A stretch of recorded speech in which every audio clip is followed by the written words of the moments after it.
No, it's been awesome. So, Cecily and I have been able to be a part of the NWSL's content marketing journey, all thanks to Julie Haddon at the NWSL. She is the CMO, and she came from actually the NFL, but we did not know each other at the time.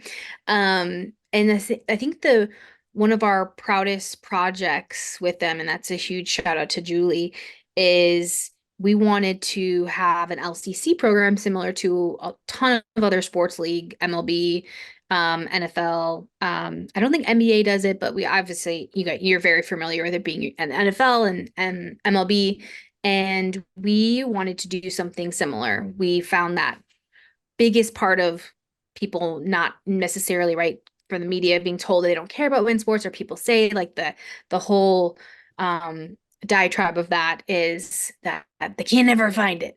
And so we wanted to be able to bring content creators who are super talented, who may already have been working in the field, women's sports, or maybe had been coming from the NFL or MLB to cover matches all across the NWSL and share the content with the team, the players, and on their own social.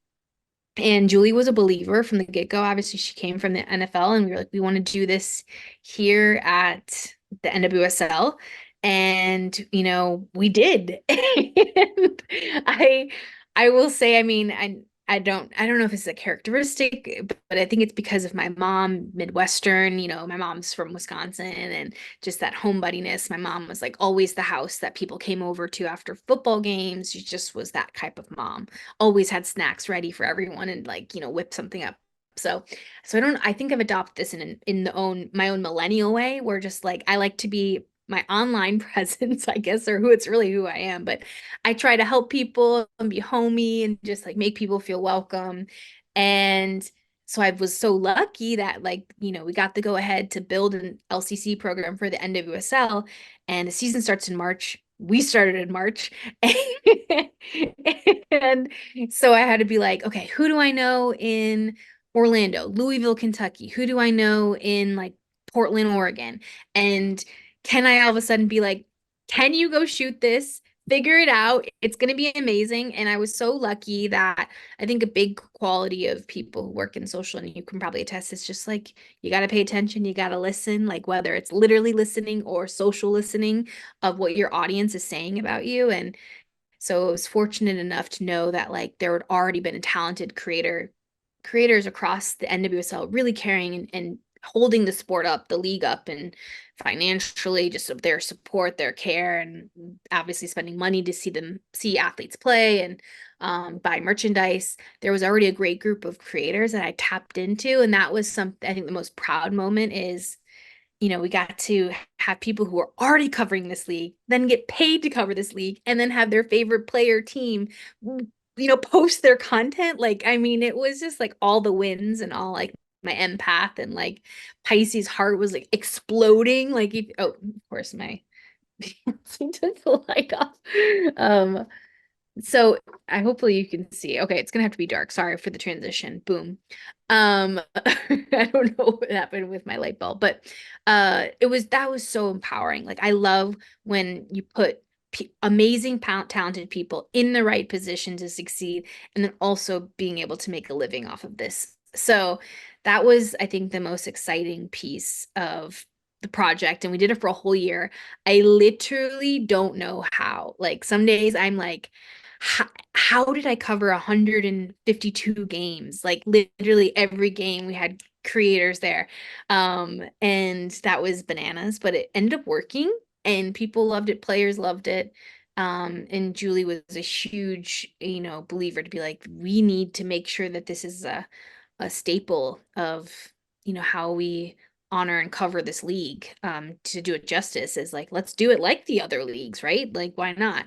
So That's, that oh would man. be, hopefully that was a succinct bow. Yes, that was perfect. I mean, and you covered it a couple really cool things where it's like anytime anyone asks like what can my organization do to, support the social team, or, what would your organization, or what's the best quality of the organization that you work in when it comes to social, and it's buy-in. Like if leadership and those who are making the decisions are like, this stuff is valuable.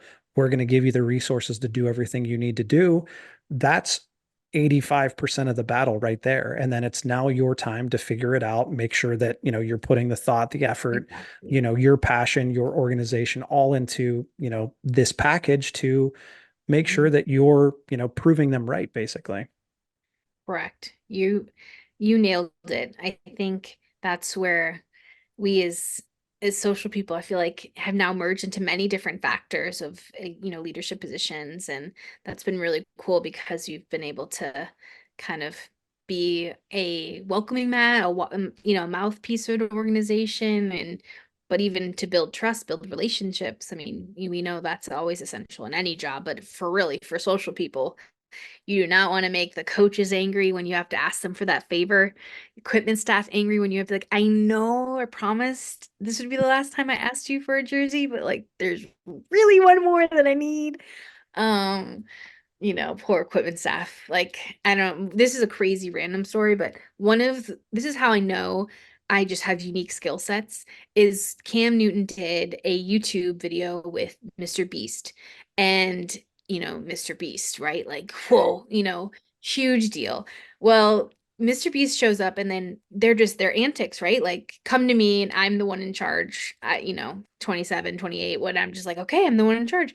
And they're like, we want to drop 100 footballs from a helicopter above the stadium and have Cam Newton try to catch it. And I was like, okay, let me think on this. How can't really want to say no to Mr. Beast because we want to keep him happy. It's Mr. Beast. We want to understand like what is he going to put in this video. And so I was like, okay, Cam is not, no one is going to allow Cam to catch this from whatever distance in a helicopter. But we had one of his, it's Jake the Viking. I don't know if he's still part of the Mr. Beast group, but he was the one that ended up catching the balls. But I literally had to call FAA, had to call ops and be like, listen, this is going to be happening in 15 minutes. I know this is crazy and I'm just a social person, but I'm here to tell you that Mr. Beast is getting in a helicopter and going to drop balls from the stadium. And it worked. I ended up making it happen. I have no idea how in 30 minutes I got FAA approved to fly a helicopter over the stadium, hovering and drop 15. I think that's all I could get from ops. Their poor intern was like, I don't think I'm supposed to use these. And I'm like, I need them. I need these balls. That's probably my craziest story. And then Mr. Beast didn't even end up putting out the video. So it really Oh, was a downer. Or I think of we're like one course. minute in another video, but it was Uh, crazy.